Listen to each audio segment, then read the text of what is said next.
Hello student, आज हम पढ़ेंगे lesson number 10। That is the peacock and the crane. ये जो लेसन है वो एक पिकॉक था और एक क्रेन है, उसके बारे में है। तो इसके पहले हम पढ़ेंगे इसके सारे new words.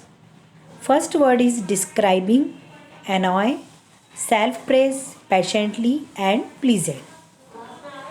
Now we start. A peacock and a crane were good friends. एक पिकॉक एंड क्रेन वो बहुत ही अच्छे फ्रेंड्स थे। However, the peacock was proud of his colorful feathers. जो पिकॉक था उसको अपने जो कलरफुल फेदर्स थे, कलरफुल फेदर्स मीन्स होता है रंग बिरंगे जो उसके पंख होते हैं पिकॉक के, उस पर उसको बहुत अपना घमंड था। प्राउड मीन्स क्या होता है? घमंड। One day in self press, मतलब एक बार, मतलब एक दिन वो खुद, सेल्फ प्रेस मीन्स होता है अपनी खुद की तारीफ करना। He told the white feathered crane, मतलब उसने जो वाइट फेदर्ड क्रेन है जिसके सफ़ेद पंख होते हैं उससे कहा कि see how beautiful my colourful feathers are, मतलब देखो मेरे जो कलरफुल जो फेदर्स हैं, रंग बिरंगे जो पंख है वो कितने सुंदर हैं, कितने ब्यूटीफुल है। When I dance spreading them wide, जब मैं डांस करते टाइम इसको पूरा जो वाइड मतलब जो अपने पंखों को पूरा क्या कर लेता, फैला लेता है, तो उसको जो मैं फैलाता हूँ तो every one gathered around me, तो हर एक मेरे चारों ओर, मतलब अराउंड मी मतलब मेरे को पूछते हैं, मेरे चारों ओर घूमते हैं।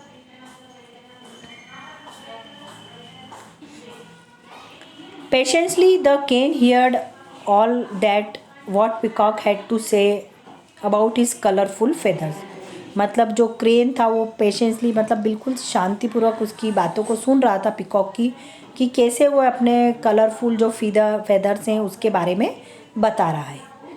When the peacock stopped describing himself, जब पिकॉक ने अपनी जो डिस्क्राइबिंग है, अपनी जो बातें हैं कहना बंद करी, the crane flew into the air, जो क्रेन था वो एयर में उड़ा। Took a pleasant round of a garden, और उसने गार्डन का एक राउंड लगाया। And came back on the ground, और फिर वापस ग्राउंड पर आ गया। Come on dear friends, join me in the joyful flight if you can. जो क्रेन रहता है वो बोलता है कि कम ऑन डियर फ्रेंड, मतलब फ्रेंड क्या तुम मुझे, मतलब मैंने जो जॉयफुल फ्लाइट जो की है, जो मैं उड़ा हूँ, क्या तुम मेरे साथ आ सकते हो, क्या मुझे ज्वाइन करोगे? Let's look at the beautiful world from the high sky, मतलब एक जो ऊंचे आकाश में अपन जाते हैं, हाई स्काई में जाते हैं, तो एक ब्यूटीफुल वर्ल्ड हमको उसमें देखने को मिलता है। The crane challenge the peacock, मतलब जो क्रेन था उसने पिकॉक को चैलेंज किया कि तुम भी मेरी तरह ऊंचा उड़ो। The peacock only fluttered the it's wing but could not fly, जो पिकॉक होता है ना वो सिर्फ अपने जो विंग्स होते हैं उसको फ्लटर्ड कर सकता है, मतलब वहीं की वहीं फैला सकता है, हिला सकता है, बट वो फ्लाई नहीं कर सकता, उड़ नहीं सकता है।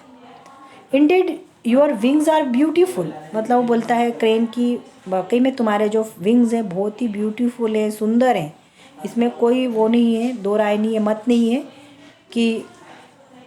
And colourful like no others, और कलरफुल भी हैं, रंग बिरंगे हैं, जिसके समान कोई दूसरे जो बर्ड्स है उसके कलर नहीं है, जितने विंग तुम्हारे कलरफुल भी हैं। No doubt they attract each and every one who looks at them, मतलब इसमें भी कोई शंका नहीं है, कोई डाउट नहीं है कि जो भी तुमको देखता है वो तुम्हारे में अट्रैक्ट हो जाता है, हर कोई तुमको देखकर क्या हो जाता है, अट्रैक्ट हो जाता है। But what is there use, but इस चीज़ का क्या यूज़ है, क्या उपयोग है इन सब चीज़ों का।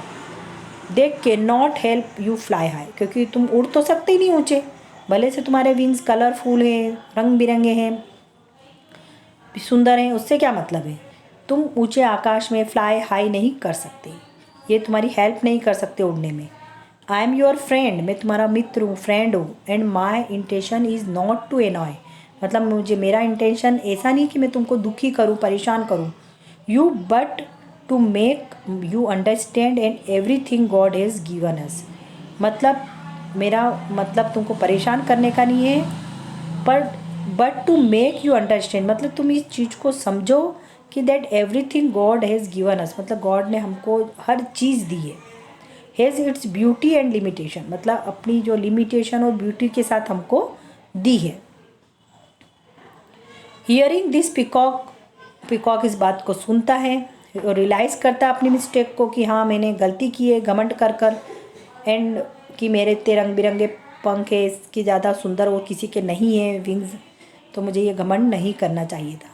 And that never boasted again of his feathers, मतलब और मुझे अपने फिर वो उसके बाद कभी भी दोबारा अपने फीदर्स के कारण उसने कभी घमंड नहीं किया।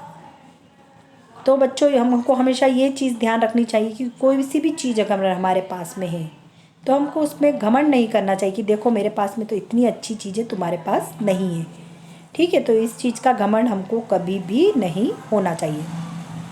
Remember we should never blow our own trumpet, मतलब ये एक प्रोवर्ब टाइप में कि हमको कभी भी अपनी चीज़ों के बारे में घमंड नहीं करना चाहिए, बहुत खुश नहीं होना चाहिए, अपनी चीज़ों की खुद तारीफ़ नहीं करनी चाहिए कि देखो मेरे पास में इतना सब कुछ है तुम्हारे पास में कुछ भी नहीं है। तो बच्चों हमको कभी भी ऐसा नहीं करना चाहिए। तो आपका ये जो लेसन था, लेसन नंबर 10, ये कंप्लीट हो चुका है। आई होप कि सभी स्टूडेंट्स को समझ में आ गया होगा। Thank you very much.